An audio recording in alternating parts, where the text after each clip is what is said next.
On the day that Xi Jinping left for the BRICS summit in South Africa, a pro-CCP newspaper openly criticized Xi Jinping, and it openly calls for a regime change. Let's talk about it.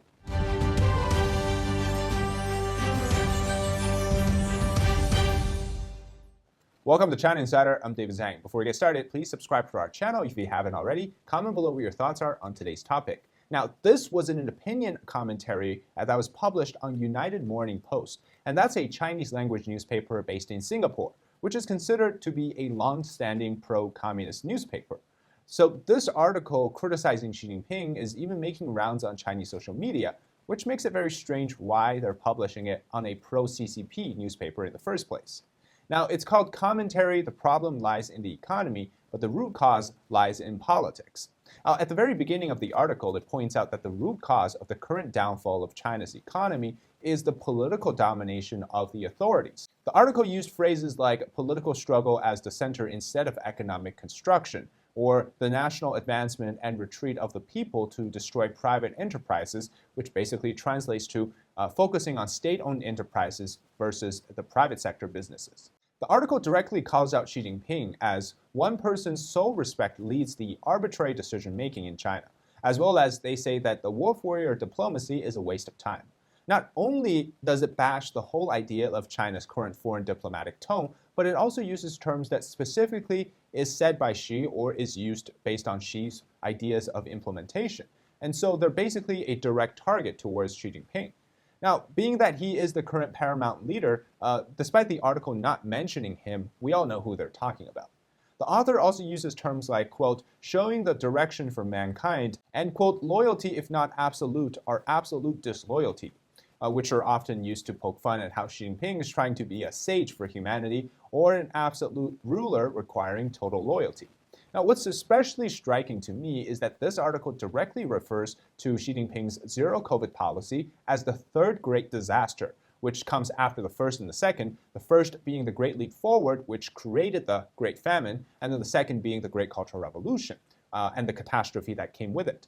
And it also emphasizes that the repetition of Maoist-style man-made disasters will cause infinite harm to Chinese society.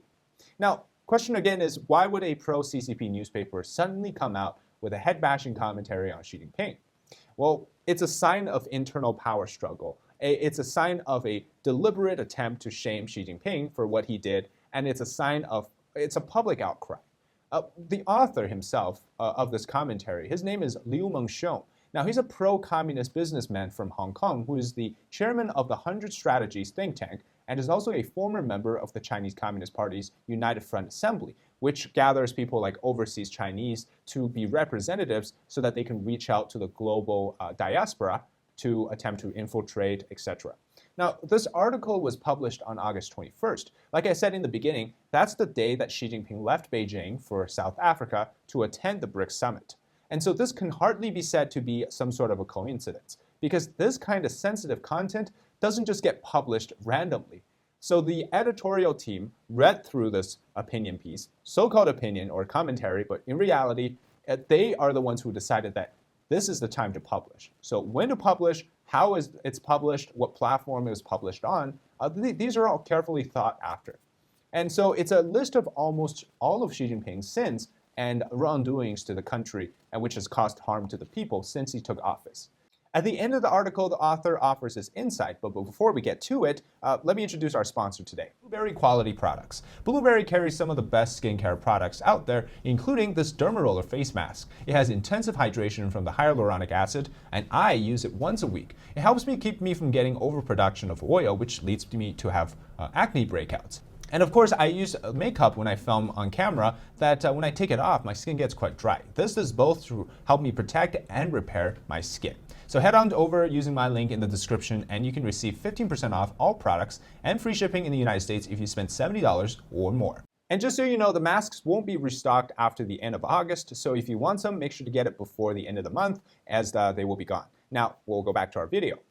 Now, the end of the article talks about the economic adversity caused by politics must be treated politically. Now, the author really, he raised a fatal question of the CCP. Right now, everything in China is ruled by political motives first, rather than rationality or sensibility. And it's all ruling based on stability of the regime. The author says that the medicine to cure this problem is not a difficult one to prescribe. It's true, but it includes things like, quote, reform of the political system, including the implementation of constitutional democracy, universal suffrage, declaration and publicity of officials' assets, judicial independence, freedom of speech and press, and supervision by public opinion. Wow, that's a big list. In fact, all of the suggestions here would mean that basically you have to remove the CCP entirely for that to happen. And that's the only true way to solve this problem. So the author really raised a rhetorical question, which is, how can we do it, right? If you can't achieve these things under the communist regime. Well, what happens if she cannot promise to bring the so-called peaceful life to the Chinese people? Well, the article didn't say anything. It ended abruptly after raising this point. Well, the answer is obvious. Xi Jinping certainly cannot have such a vision and vigor because, seeing what we're seeing so far. So the author is hinting that the only way to solve this problem is the right medicine must be administered politically. Well, how? If Xi Jinping is not willing to democratize, then finding someone else who is willing to democratize and just replace him is the only way to administer the right medicine. In other words, the core theme of this entire article is to just take advantage of Xi's departure from Beijing to call for a rally cry, to mobilize all the people that are opposed of Xi Jinping in China to just come into Beijing and change the world in a split second. Kind of like calling for a Prigozhin coup.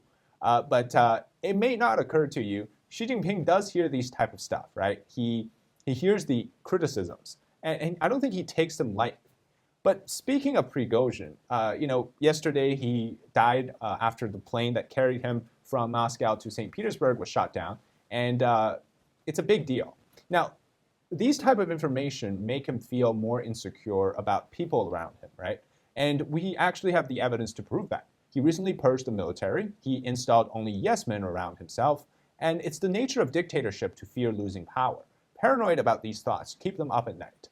So despite putting trust into people who say that they're loyal to him, he still worries. And even then, he feels like there's a sense of security issue around the country, even outside of that circle where he exists, that seems to want to get him. Right? So he feels the country is breached with these instability factors, what he calls are uncertainty factors or security factors, like the ideological factor or the political factor. Now, these are recurring problems for the Xi regime, but it's also one for the CCP. Constantly, they're seeking stability. It's in fear of losing power. And if anything, the death of Prigozhin at the hands of Putin, it's an affirmation to Xi Jinping's way of trying to bring stable power. And of course, that's by removing anyone who even shows slight signs of disloyalty. Now, only then Xi Jinping feels that he can truly attain power and security. But that comes with the baggage of thinking everyone is out to get them all the time. Now, if you remember, during the 3 years of zero COVID, Xi Jinping never went out of the country.